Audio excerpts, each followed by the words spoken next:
जय झूलेलाल। अॼु असीं मुलाक़ात कंदासीं हिकु सची सिंधियाणी, सुठी साहित्यकार, सुठी गायिका ऐं सुठी लेखिका। सभु सुठो सुठो सुठो। मुंहिंजी लकीर मां जेतिरी वधाईंदी वेंदसि, हुननि जूं सुठायूं ओतिरियूं ई वधंदियूं रहंदियूं। निस्वार्थ भावना सां पंहिंजे सिंधियत जे लाइ योगदान ॾिनो आहे। अॼु असांजी जेका महिमान आहे श्रीमती संगीता सतवानी जी।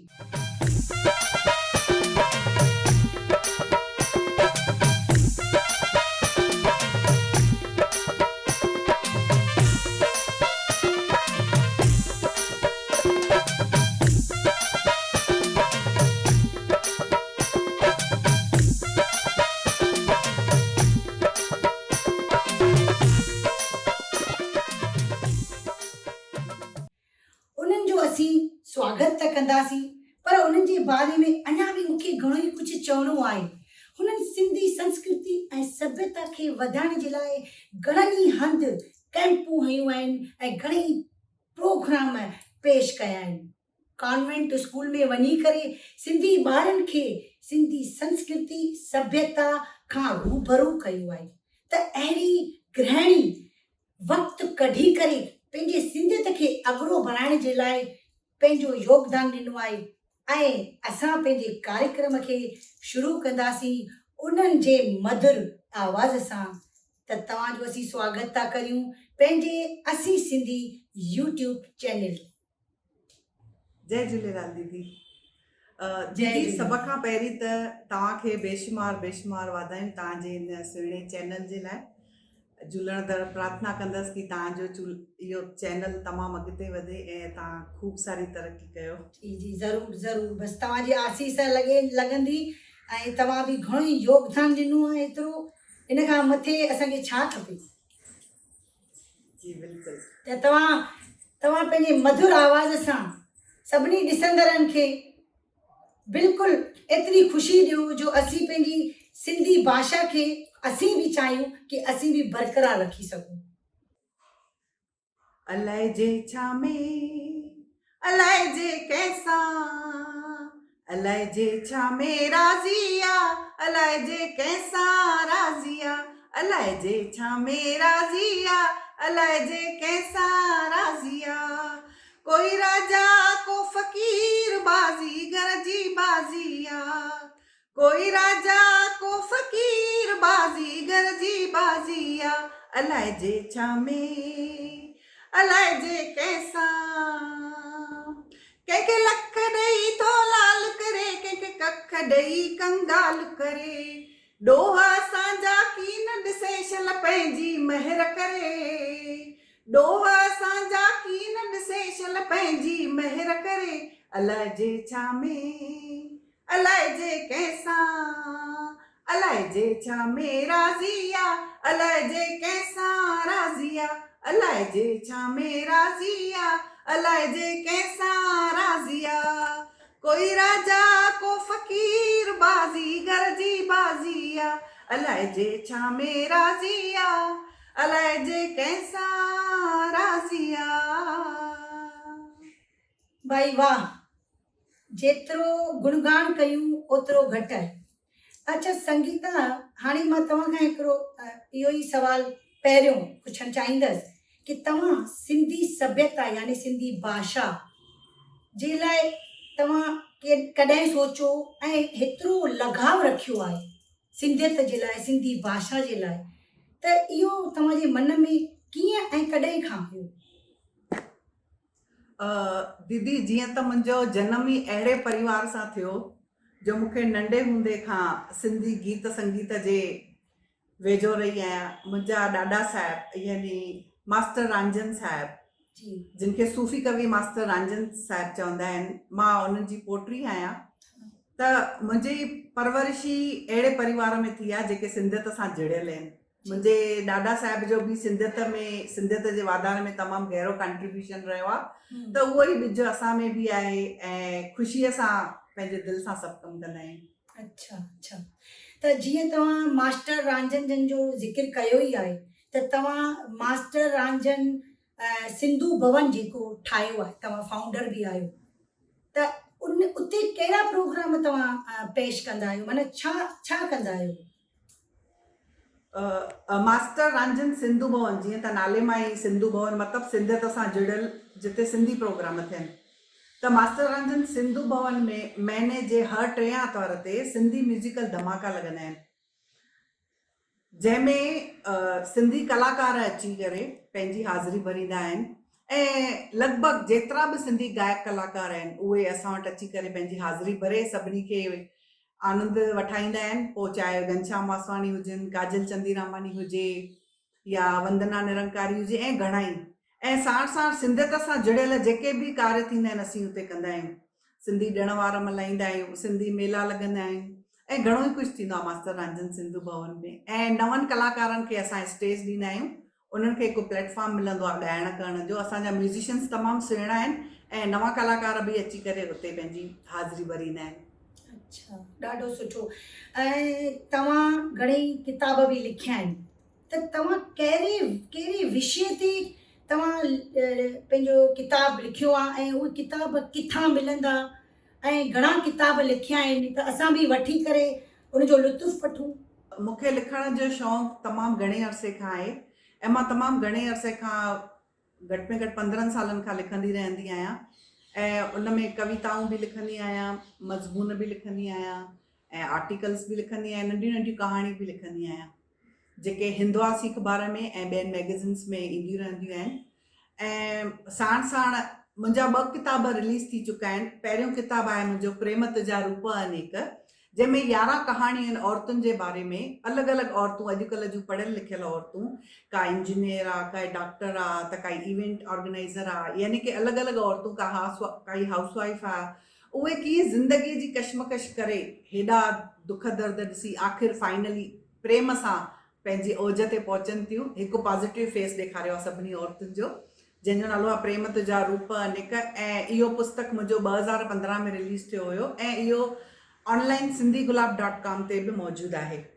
ऐं तंहिंखां सवाइ ॿियो किताबु मुंहिंजो हुयो मुंहिंजो साईं, जेको मां पंहिंजे गुरु भॻवान श्री सत्य साईं बाबा, उन्हनि जे मिरेकल्स ते, उन्हनि जेके कार्य कया आहिनि, उन्हनि जा जेके मिशन्स आहिनि ऐं उन्हनि जी मूंसां जेको मूंखे अनुभव आहे, उन्हनि जे प्रेरणा जो, उन्हनि जे प्रेम जो या उन्हनि जा ड्रीम्स जेके मूंखे ईंदा आहिनि, उहे उन किताब में सभु शाया कया आहिनि। उन्हनि जा कार्य कीअं हलंदा आहिनि, पुटपर्तीअ में छा छा थींदो आहे, जेको उन्हनि जो मेन आस्थान आहे, उन जे बारे में उन सॼे पंहिंजे गुरूअ खे मां दर्शायो आहे, मुंहिंजो साईं। उहो मुंहिंजो ॿियो किताबु आहे। ऐं टियों किताबु मुंहिंजो सिंधी कल्चर ते लिखियो आहे, जंहिंजो नालो आहे सिंधियत जी सुरहान। उन किताब में 10-12 अलॻि अलॻि सब्जेक्ट्स खया आहिनि, सिंधी विषय खया आहिनि, जेको सिंधी फोकलोर जंहिंखे चइजे, सिंधी फोक ते खया आहिनि, सिंधी लोक गीत, सिंधी लोक नृत्य, सिंधी लोक कहाणियूं जंहिंमें कथाऊं वग़ैरह सभु अची था वञनि, सिंधी ॾिण वार, सिंधी रांदियूं, भॻत, चौंकी, सिंधी खाधा, मतिलबु सिंधियत सां जुड़ियल जेका बि ॻाल्हि आहे उन किताब में अची थी वञे, जंहिंजो वर्चुअल महूरत थी चुको आहे, पर हार्ड कापी अञा असां महूरत न कई आहे। ऐं तव्हांखे ॿुधाईंदे बेहदि ख़ुशी थी थिए त उहो मुंहिंजो जेको पुस्तक आहे उहो डॉक्टर राम जवारानी जी ग्लोबल सिंधी काउंसिल में मुंहिंजो शायदि थियणो आहे, उन्हनि पब्लिश कयो आहे। तंहिंखां सवाइ हिकिड़ो ॿियो किताबनि जी प्लानिंग हली रही आहे, जेको मास्टर रंजन जा गीत, जेके जगप्रसिद्ध गीत आहिनि, उहे घर घर ताईं पहुची त विया आहिनि, पर जेके नवां कलाकार आहिनि उन्हनि खे अञा हथ में उहे कोन्हनि जीअं सवले नमूने ॻाए सघनि। ऐं जीअं त मास्टर रंजन पाण ॾाढा ज्ञानी हूंदा, उन्हनि खे संगीत जी ॾाढी गहरी ॼाण हूंदी, त उन्हनि सभिनी राग रागड़ियुनि ते गीत लिखिया आहिनि। पोइ उन्हनि में लाॾा, लोलियूं, गज़ल, कवाली, प्रेम जा गीत, कलाम, झूलेलाल जा पंजड़ा सभु लिखियो अथऊं। त उहे नई पीढ़ीअ ताईं जीअं पहुचनि, नवां जेके कलाकार आहिनि उन्हनि खे अरबी सिंधी नथी अचे, त कोशिशि करे उहो देवनागरीअ में बि करे, ॿई पासा किताब कढी, अरबी सिंधी ऐं देवनागरी सिंधीअ में, उहो कमु असांजो चालू आहे। उहो बि किताबु जल्द अची वेंदो असांजो। अच्छा दीदी, तव्हां लाइ न मूंखे हिकिड़ी अफ़वाह मिली आहे, तव्हांजे लाइ हिकिड़ी अफ़वाह मिली आहे मूंखे। ॿुधिजो, कहिड़ी अफ़वाह मिली आहे कि तव्हां रहंदा त पुणे में आहियो, है न, त महाराष्ट्र आहे, महाराष्ट्र यानी मराठी माण्हू, है न, त तव्हां सभिनी जेके मराठी लेडीज़ आहिनि उन्हनि खे पकड़े पकड़े चवंदा आहियो कि मुंहिंजो सिंधी गानो सिखो वरना सम्झी वञो छा कंदीसांव, वरना सम्झी वञो त ईअं आहे अफ़वाह इहा बुआ ॿुधी आहे न इहा कूड़ी अफ़वाह आहे, पूरी अफ़वाह आहे। इहा कूड़ी अफ़वाह आहे, इहा बिल्कुलु कूड़ी अफ़वाह आहे। अच्छा, असां वटि त अफ़वाहूं हलनि पियूं, तव्हां जूं घणेई अचनि पियूं की तव्हां इहे सभु करे वेठा आहियो भई सिंधी भाषा खे बरक़रार रखिणो आहे त मरेठनि खे महाराष्ट्रनि खे बि सिंधी सेखारणी आहे। न मुंहिंजे समर कैम्प में हिकु नॉन सिंधी बि ॿार आयो हुयो, पर मुंहिंजो इहो हूंदो आहे की नंढा ॿार जेका नई टही आहे, ॾिसो जेके वॾा ॿार आहिनि उहे त मूंखे ईअं लॻंदो आहे की नंढा ॿार कच्ची मिटी आहे मिसल आहिनि, उन्हनि खे असां जेका शेप ॾींदासीं घड़ींदासीं त उहे गॾिजी वेंदा। त इहा कोशिशि रहंदी आहे की नंढनि ॿारनि खे पूरो सिंधी कल्चर जो असां ज्ञान ॾियूं, सिंधी गीत संगीत भॻत कहाणियूं कविताऊं सिंधी खाधा सिंधी रांदियूं सिंधी जेके असांजा संत फ़क़ीर थी चुका आहिनि उन्हनि जे बारे में जानकारी ॾियूं, मोहन जे दड़े जी जानकारी ॾियूं, भॻत कंवरराम जी जानकारी ॾियूं, झूलेलाल जे जनम जी चालीहे जी महिमा उन्हनि खे ॿुधायूं। त इन ॾिस में कॉन्वेंट जे ॿारनि खे मुंहिंजी कोशिशि हुई, छो जो कॉन्वेंट स्कूल में हिंदी बि ॿार न ॻाल्हाईंदा आहिनि, त उहे उन्हनि खे सिंधी सेखारणु हिकु पंहिंजो पाण में हिकु चैलेंज हूंदी आहे। त मां घणे क़दुरु उन्हनि ॿारनि खे मां घणो कुझु सेखारियो आहे, त इहा मूंखे हिकु सुठी कामयाबी मिली आहे। बिल्कुलु, तव्हां माना हर फन मोला कलाकार आहियो, ईअं मां चवां हर फन मोला कलाकार, तव्हांखे त ॾाढी शुद्ध सिंधी ईंदी आहे, मां कुझु अखर तव्हां खां ई सिखां पई। हाणे ॻाल्हि इहा आहे की ख़बर पई आहे की तव्हां जो हिकिड़ो कुकिंग जे मथां बि यूट्यूब चैनल ते कुझु आहे हिकिड़ो, तव्हां जी हा कुकिंग जे मथां बि घणेई वीडियोस विझंदा आहियो, त हेतिरो वक़्तु कढणु हिकिड़ी गृहिणीअ लाइ हिकिड़ी समाज सेविका लाइ त माना मुश्किल हूंदो, पर तव्हां त मुश्किल खे आसान करे वेठा आहियो, हुनजे बारे में कुझु रोशनी विझो। दीदी कुकिंग मुंहिंजो ॾाढो मुंहिंजी हॉबी आहे, सभ खां सुहिणी हॉबी आहे मुंहिंजी, ऐं मां ॾाढी नंढी एज खां ई कुकिंग चालू कई हुई। अच्छा, कुकिंग जा कोर्सिस बि चङा कया आहिनि, पर मुंहिंजी इहा हिकु हैबिट आहे की जिते असां ॿाहिरि घुमणु वेंदा आहियूं त उते सॼे इंडिया में जेके बि रेस्टोरेंट्स वग़ैरह जेके मूंखे दिलि सां पसंदि ईंदा आहिनि उन्हनि जा फूड रिव्यूज़ विझंदी आहियां, ऐं प्लस मुंहिंजूं पंहिंजूं ख़ासि करे सिंधी खाधे खे मां महत्व घणो ॾींदी आहियां, त सिंधी खाधे जूं रेसिपीज़, पोइ ग्यारसी खाधो हुजे या अहिड़ो कोई जेको ईज़ी न हुजे, कढ़ी चांवर इन्हनि खे छॾे करे जेको ॿियो सिंधी खाधो असां ॾाढो घणो खज़ानो आहे, त उहो सिंधी खाधे जी रेसिपीज़ विझंदी आहियां, मां लिखंदी आहियां। ऐं तंहिंखां सवाइ फूड रिव्यू फूड क्रिटिक आहियां, थोरो जिते खाई ईंदा आहियूं ऐं जेके असांखे सुठा लॻंदा आहिनि त लॻंदो आहे पब्लिक ताईं इहो पहुचाइणु खपे, त अलॻि अलॻि सिटीज़ में जेके जेके सुठा रेस्टोरेंट जेके मूंखे मुंहिंजा पसंदीदा रेस्टोरेंट ऐं जितां जो खाधो मूंखे ॾाढो इनकरेज कंदो आहे भई उन्हनि जे लाइ कुझु लिखां, त उहे रिव्यूज़ लिखंदी आहियां। उहो मुंहिंजो हिकु चैनल आहे, फेसबुक पेज आहे, फूड जर्नी विद संगीता। अच्छा, जंहिंमें मां इहे सभु पंहिंजूं रेसिपीज़ विझंदी आहियां, फूड टिप्स विझंदी आहियां ऐं रिव्यूज़ विझंदी आहियां, जेके रेस्टोरेंट जा रिव्यूज़ हूंदा आहिनि उहे विझंदी आहियां। अच्छा, ऐं दीदी तव्हां लाइ हिकिड़ी ॿी अफ़वाह मूंखे मिली आहे की हिकिड़ो दफ़ो तव्हां पंहिंजे पड़ोसी मद्रासी पड़ोसीअ खे चयो की तूं पैसो लधुम पट तां बैत ॿुधाए त मां तोखे लुंगी डांस करे ॾेखारींदसि, इहे सही आहे छा? अॼु ताईं मुंहिंजे पड़ोस में कोई मद्रासी न रहंदो आहे। अच्छा, मद्रासी न रहंदो आहे, पर लुंगी डांस त करे सघंदा हूंदा तव्हां, छो जो तव्हां ख़ुदि हिकिड़ा डांस में बि नंबर 1 आहे, मूंखे ख़बर पई आहे इहा बि। मां नंढनि ॿारनि खे मुंहिंजी कोशिशि रहंदी आहे की नंढनि ॿारनि खे सिंधियत सां रूबरू कयां, अलॻि अलॻि उहे तरीक़ा ॻोल्हींदी आहियां, त नंढनि ॿारनि खे मां डांस कोरियोग्राफ कंदी आहियां, ऐं चङा ई सिंधी गाना, जीअं त लाॾनि ते डांस कोरियोग्राफ कई आहे, उहा तव्हांखे मां ॿुधाईंदमि की 1.5 लख खां मथे माण्हुनि उहो ॾिठो आहे मुंहिंजो लाॾो, फेसबुक ते अथव, उनजी रीच आहे। ऐं नंढा ॿार जीअं असुर ज्योति उथा या मोर थो टिले, मुंहिंजी ॿेड़ी अथई विच सिर ते, अलॻि अलॻि चङा ई गाना आहिनि जिन ते मां, हिकिड़ो मुंहिंजो ॾाढो पॉपुलर आहे जेको सभिनी खे वणंदो आहे, गोल्डन हिट्स जेके आहिनि न, सुनहरी यादें, उहो मां 12-15 गाना खया आहिनि, थोड़ा थोड़ा, जेके हिकदमि ट्रेडिशनल गाना आहिनि, सिंधी के फिल्मुनि जा आहिनि, के उनमें मतिलबु सभु अची वियो, लाॾो बि, भॻत बि, नोक जोक बि, उहा ॿारनि खे मां कोरियोग्राफ कई आहे, जेका ॾाढी सभिनी खे पसंदि आई आहे। ऐं अलॻि अलॻि तरह जी डांस ॾेखारी आहे ऐं अलॻि अलॻि सिंधी नमूने जा गाना ॾेखारिया आहिनि ऐं उन्हनि खे मर्ज करे हिकिड़ो गानो ठाहियो आहे, सुनहरी यादें या सुनहरियूं यादियूं। त उहो सभिनी खे बेहद पसंदि आयो आहे। अच्छा, यानी असांखे ॿिए दफ़े इहो बि मौक़ो मिलंदो जॾहिं तव्हां खां वरी इंटरव्यू वठंदासीं, ॿिए दफ़े तव्हांजी डांस बि सिखंदासीं असीं। लुंगी डांस बि सेखारे छॾिजो असांखे। ठीक है। फिलहाल त सिंधी फोक डांस में मूंखे वधीक इंट्रेस्ट हूंदो आहे, उहो मूंखे सुठो लॻंदो आहे ॿारनि खे सेखारे। नंढा ॿार कंदा आहिनि। ऐं ॿियो मुंहिंजो हिकिड़ो गीत आहे जेको मां ॿारनि खे सेखारियो, ससु त मुंहिंजी साड़ेली आहे। उहो 5 सालनि जे ॿारनि कयो आहे, उहो बि उन्हनि खे बि लखनि में व्यूज़ मिलिया आहिनि। ससु त मुंहिंजी साड़ेली आहे। उन्हनि सां पोइ अलॻि अलॻि इहे नोक जोक वारा बि कया आहिनि। हाणे वेझराईअ में कुझु 15-20 ॾींहं अॻु उन्हनि खे हिकु ॿिए गाने ते मां कोरियोग्राफ कयो हुयो, जे रोज़ रुसंदीअ मूंखे मेणा मिलंदा, त उहो बि माण्हुनि पसंदि कयो आहे। जी हा। त दीदी हिकिड़ो विच में असीं हिकिड़ो ब्रेक था वठूं।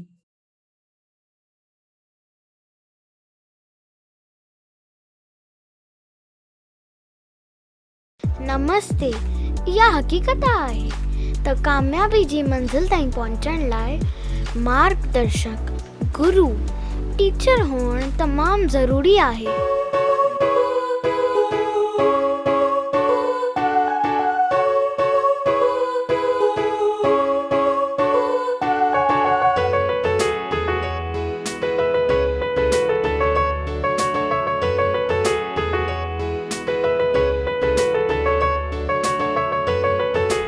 मां तव्हां सभिनीनि लाइ हिकु ख़ुशख़बरी खणी आई आहियां। कोलकाता में HU point JMS dance and acting school शुरू करे रही आहे। ऑनलाइन ऐं personal dance, drawing, tuition classes शुरू करे रही आहे।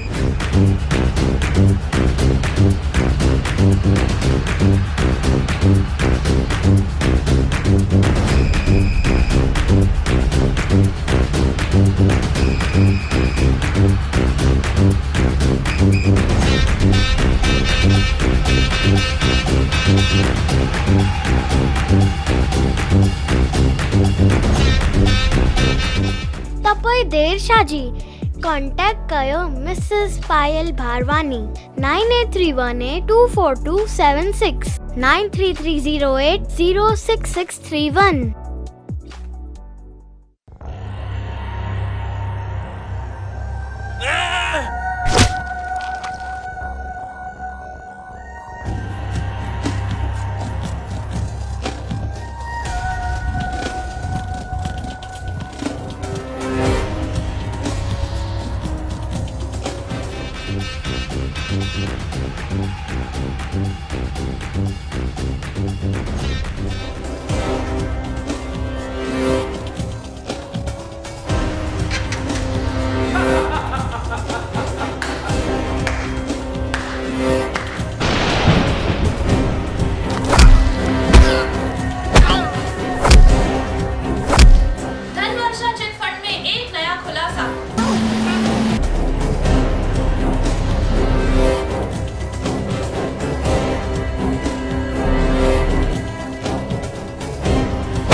त हिन ब्रेक खां पोइ हिकिड़ी अहिड़ी ॻाल्हि तव्हां खां पुछंदसि कि तव्हां सीडियूं ठाहियूं आहिनि, घणेई डॉक्यूमेंट्री फिल्म्स ठाहियूं आहिनि, त उहो कंहिंजे मथां तव्हां ठाहियूं आहिनि?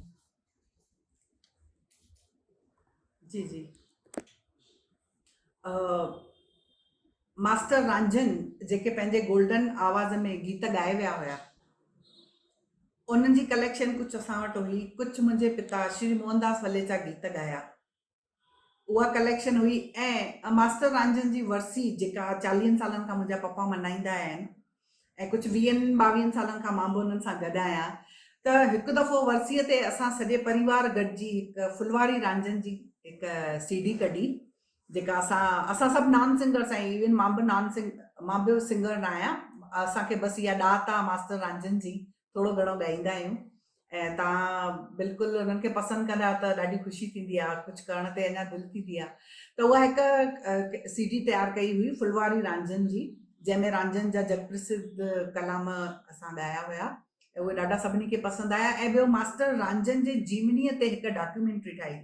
उहा डॉक्यूमेंट्री पंहिंजो पाण में हिकु एतिरी महत्वपूर्ण आहे, उहा इन करे महत्वपूर्ण आहे जो 2005 में जेका बाढ़ आई बॉम्बे में, असांखे हिकु जॻह हुई जिते सभु असांजो खज़ानो पियो, मास्टर रांझनि जा लिखियल गीत, किताब, कैसेटियूं, घणो कुझु। अॻे चकरे वारियूं कैसेटियूं हूंदियूं हुयूं, उन्हनि में मास्टर रांझनि जो सॼो रिकॉर्ड थियल हुयो, उन्हनि जा फोटोग्राफ्स। 2005 जे हुन बाढ़ में असांजो सभु पाणीअ में वही ख़लास थी वियो। असांखे मास्टर रांझनि जा सिर्फ़ु 2 फोटो बचा जेके घर में टंगियल हुया। असां मास्टर रांझनि ते जेका डॉक्यूमेंट्री ठाही, उहा मास्टर रांझनि जे सिर्फ़ु 2 फोटनि ते असां डॉक्यूमेंट्री ठाही आहे, जेका तमामु पंहिंजो पाण में हिकु मतिलबु इहा महत्वपूर्ण ॻाल्हि थी वई आहे कि कंहिंजे लाइफ ते कंहिंजी बायोग्राफी ॾेखारणु सिर्फ़ु 2 फोटनि ते, ऐं उहा पंहिंजो पाण में ॾाढी सुठी थी आहे। ऐं NCPSL बि उहा असांजी पसंदि कई आहे, ऐं असांजी घणाई दफ़ा उहा डॉक्यूमेंट्री सिंधी कच्छी टीवीअ ते ऐं लोकल चैनलनि ते ॿियनि हंधि घणनि ई हंधि असांजी इहा हली आहे, ऐं तमामु असांखे हुनजी सुठी सफलता मिली आहे। तव्हांजी जेतिरी साराह कजे ओतिरी घटि आहे, ऐं इस वक़्त खे बि ॾिसणो आहे। वरी तव्हां खां इंटरव्यू त मां ॿिए दफ़े ज़रूरु वठंदसि, छो जो तव्हांजे मथां एतिरा टॉपिक्स ठाहे सघजनि था, एतिरा सवाल ठाहे सघजनि था जंहिंजी का हद ई कोन्हे। पर छा थींदो आहे, तव्हां घणनि ई ॿारनि खे स्कूलनि में वञी, सिंधी उल्हासनगर स्कूलनि में वञी करे तव्हां घणेई कॉम्पिटिशन्स बि करायूं आहिनि, ऐं संस्कृतीअ सां रूबरू कयो आहे, घणेई ॻाल्हियूं ख़बर पवनि पयूं धीरे धीरे। ऐं मां हाणे तव्हांखे हिकु निमाणी वेनिती कंदसि कि वेंदे वेंदे अगरि तव्हां वरी पंहिंजे मधुर सुरीले आवाज़ सां हिन कार्यक्रम जी समाप्ति कंदा त ॾाढो ॾाढो सुठो थींदो। जी दीदी, बिल्कुलु। बख्श गुनाह तू कर का भलाई, महर कंदे सब थींदी सणाई, रांझन आहे तुंहिंजो गुलाम, रांझन आहे तुंहिंजो गुलाम, हिन सफ़र खे सफ़लो बणाए जाए, दुलह दरिया शाह मुंहिंजी बेड़ी पार लॻाए जाए, सतगुरु नानक शाह मुंहिंजी बेड़ी पार लॻाए जाए, लहरनि लोडनि खां मुंहिंजा मालिक, छोलनि खां बि छॾाए जाए, लहरनि लोडनि खां मुंहिंजा सतगुर, बेवस खे त बचाए जाए, दुलह दरिया शाह मुंहिंजी बेड़ी पार लॻाए जाए, दुलह दरिया शाह मुंहिंजी बेड़ी पार लॻाए जाए, मुंहिंजी बेड़ी पार लॻाए जाए, बेड़ी पार लॻाए जाए। वाह वाह। पोइ वेंदे वेंदे आसरो गुरूअ जो तव्हांखे वरी असांजे असी सिंधी यूट्यूब चैनल ते अचिणो ई पवंदो, छो जो तव्हांजे अचण सां सिंधी संस्कृति, सिंधी सभ्यता ऐं सिंधी भाषा जे मथां घणेई रोशनी विझी सघिजे थी। जय झूलेलाल।